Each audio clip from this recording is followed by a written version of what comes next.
Bom dia, terceiro ano. Espero que vocês tenham se saído bem nas provas. E agora ainda vai ter mais simulado, né? E depois eu vou colocar na plataforma, mas esse simulado que vai ainda vir vai ser o tema 3, que é Sócrates, Platão e os sofistas gregos. Esse tema 3, que é a partir da página 21, tá tranquilo demais porque são coisas que vocês já viram. É filosofia, tá? Eles estão falando aqui, o autor coloca aquela parte que o foco da filosofia muda. Os pré-socráticos, eles se interessam pela natureza e querem então descobrir como é que todas as coisas foram formadas. A partir então de um elemento da natureza, que foram esses filósofos pré-socráticos, chamar também filósofos da natureza. Tem os três primeiros, né? Que seria Tales, Anaximandro e Anaxímenes. E agora o foco muda. Muda agora a partir de Sócrates, que é o estudo do ser humano. E eles enfatizam então o ser humano a partir de uma vida ética, política e poética. O ideal então passa a ser o cidadão, aquele bom cidadão, né? Que vem da palavra depois aristocracia, quando tem aquela formação das cidades-estados, da democracia ateniense. Por isso que esse bom cidadão, ele é os aristocratas, eles que vão tomar conta. E eles acabam se preocupando com o bem comum. Por isso que vai ter um embate aí de Sócrates com os sofistas, porque ele não vai aceitar o modo com que os sofistas eles agem. E esses sofistas são professores viajantes que têm a arte de ensinar a retórica, a oratória, a eloquência, a lógica, e eles vão. Aí nós temos alguns representantes dos sofistas, que o livro de vocês traz Protágoras e Górgias, que ele deixa claro isso aí. Protágoras, ele nasceu em Abdera, e ele diz o seguinte, que é uma das coisas, porque os sofistas, vocês sabem o embate dele. Se ele é professor de retórica, de eloquência, de lógica, o momento que está é da formação das cidades-estados. Então, em Atenas está acontecendo a democracia. Então, quem se destaca é aquele que fala bem. Então, ele vai precisar aprender como falar bem. Então, ele precisa dessa arte da retórica.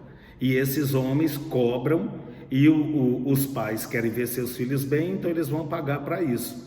E Protágoras, ele vai falar assim, o homem, olha como está, o homem é a medida de todas as coisas, das que são, que elas são, e das que não são, que elas não são. O fato de ele considerar ser humano como uma medida, significa que cada ser humano possui sua própria verdade. Então a medida do ser humano, que ele é aquilo que ele faz com que ele seja. Se eu estou precisando agora me dar bem para isso, então eles aprendiam isso, a sagacidade para derrubar o seu adversário. Por isso que o homem é a medida de todas as coisas. Então ele vai buscar a sua própria verdade. Ou seja, os sofistas são relativistas. Não há uma verdade absoluta. A verdade depende da circunstância. Por isso que ele fala a respeito disso. E Górgias? Górgias, ele nasceu em Leontine, e ele acentua o relativismo de Protágoras, ao afirmar da seguinte maneira, olha Górgias, o ser não existe, se existisse não poderia ser conhecido, e mesmo que fosse conhecido não poderia ser comunicado a ninguém, negava a existência, a possibilidade e a expressão de qualquer conhecimento, uma vez que, segundo ele, as palavras estão no terreno da opinião. Então é opinião, ou seja, traduzindo isso, é o símbolo, Górgias acaba sendo o símbolo do relativismo sofístico. Então depende do que eu quero, eu vou fazer aquilo acontecer, porque eram as pessoas que estavam. E aí Sócrates, ele aparece justamente nesse momento. Só que Sócrates, ele vai agir de uma maneira extremamente diferente, ele vai ter um embate com os sofistas, porque Sócrates, ele não aceitava cobrar para ensinar, porque se eu aprendo, eu usufruo daquilo, automaticamente a sociedade é melhor. A sociedade sendo melhor, eu vou usufruir daquilo. Então eu não preciso cobrar. E ele então, o pai dele era um artista, um escultor, e a mãe então uma parteira. E ele vai desenvolver a sua teoria a partir disso. Por isso que ele fala que o conhecimento advém de dois momentos, que é a ironia e a maiêutica. A ironia, eu reconhecer a minha própria ignorância, e a maiêutica, deixar vir luz, que vem do parto. E a ironia é construir o ser humano dentro dessa lógica, que é o quê? Eu reconhecer a minha ignorância. Por isso que ele fala, eu só sei que nada sei. Quando ele vai, porque o povo falava que ele era muito sábio, ele vai atrás do oráculo para saber, e ele é considerado o homem mais sábio de todos os tempos, e ele queria saber o porquê disso, que era uma prática. Então ele vai ao oráculo consultar o oráculo, e aí então ele entende isso, porque que o povo fala, porque ele reconhece de que ele nada sabe. E a metodologia dele era dialética. Era ele com seus interlocutores, na maioria jovens, ele acaba então levando a pessoa a formalizar o seu conceito. E aquelas pessoas que se diziam sábias, ele ia argumentando com aquela pessoa até que a pessoa conhecesse a sua ignorância. E a partir do momento que eu conheço a ignorância, eu tenho que procurar sanar isso aí. E ele também, ele coloca que é preciso buscar a verdade e o conhecimento para tornar uma pessoa virtuosa. Assim, inteligência e virtude engendram-se mutuamente. É necessário que cada um conheça a sua própria virtude pessoal. Por isso que ele vai falar que a máxima dele, que é conhece-te a ti mesmo. E ainda tem uma frase que aí continua, conhece-te a ti mesmo e conhecerás a verdade. Porque a partir do momento que eu me conheço, eu sei onde eu estou, automaticamente eu vou conhecer a minha ignorância, eu vou partir do conhecimento e eu sei até onde eu vou. E aí então depois Sócrates, claro, devido a isso tudo que ele faz, ele acaba então tendo um sério problema com o governo da época. E ele então é considerado um adversário e um cara que traz desordem, porque ele vai trazendo conhecimento. Quanto mais conhecimento, você não aceita muita coisa. Então ele é considerado desordeiro e acaba então sendo condenado à morte, e ele tem que tomar o veneno de cicuta. Segundo os escritos, fala que ele nem se preocupava em deixar nada escrito, porque quem vai falar dele é Platão, porque ele não tinha nenhuma presunção quanto a isso. E Platão então ele vai discorrer a dialética. No entanto, o livro de Platão, que é um livro que tem 7 volumes, e o 7º é a República, ele vai discorrer todo em forma de diálogo. Ele foi educado para ser político, Platão. E aí então, com Sócrates, quando ele encontrou Sócrates aos 18 anos, ele acaba se interessando pela filosofia. E ele então acaba fundando a Academia de Platão, onde acabou Aristóteles estudando lá por um bom tempo.